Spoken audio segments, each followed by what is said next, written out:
আসসালামু আলাইকুম। শুরু করছি দুপুরের খাবার দাবার। আজকে দুপুরে আলু ভর্তা করেছিলাম। আলু ভর্তাটা শুকনা মরিচ কাঁচা পেঁয়াজ দিয়ে করা, আর এর সাথে একটু আচারের তেল নিয়ে নিয়েছি। আচারের তেল দিয়ে আলু ভর্তা দিয়ে ভাত খেতে কিন্তু ভীষণ মজা লাগে। যারা খাননি তারা তো বুঝতে পারবেন না, আর যারা খেয়েছেন তারা তো জানেনই, আর যারা খাননি তাদেরকে বলবো একবার হলেও ট্রাই করে দেখতে পারেন।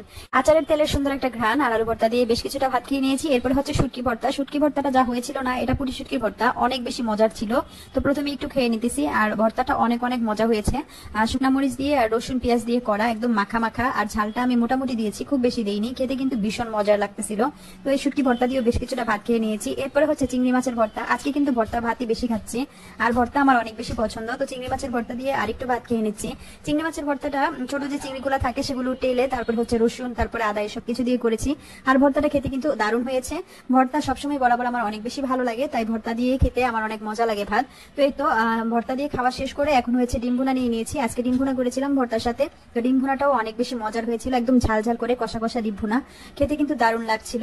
তা আমার আবার ডিমের কুসুমটা একটু বেশি পছন্দ, আমি কিন্তু ডিমের কুসুমটা আগে খেয়ে নিচ্ছিলাম। এরপরে হচ্ছে ডিম ভাতের সাথে মেখে খাচ্ছিলাম। আজকে প্রত্যেকটা খাবার অনেক বেশি মজার ছিল, মাখা মাখা ঝোল দিয়ে একদম ডিম ভুনাটা অনেক বেশি মজা লাগতেছিল খেতে। তো কুসুমটা কিন্তু আগে অনেকটা খেয়ে নিয়েছি। এরপরে সবশেষে নিয়ে নিয়েছি ডাল, আর ডালটা কিন্তু ঘন করে রান্না করা হয়েছে। এই ডালটা আবার রসুন দিয়ে বাগার দেওয়া হয়েছে। তো ডালটা দিয়ে একটু ভাত খেয়ে নিব। আর এর সাথে আমি একটু আলু ভর্তা রেখে দিয়েছিলাম। ডাল আর আলু ভর্তা দিয়ে খাওয়া অনেক বেশি মজার লাগে। আর আজকে ছিল এই আমার দুপুরের খাবার দাবার। ভালো থাকবেন সবাই।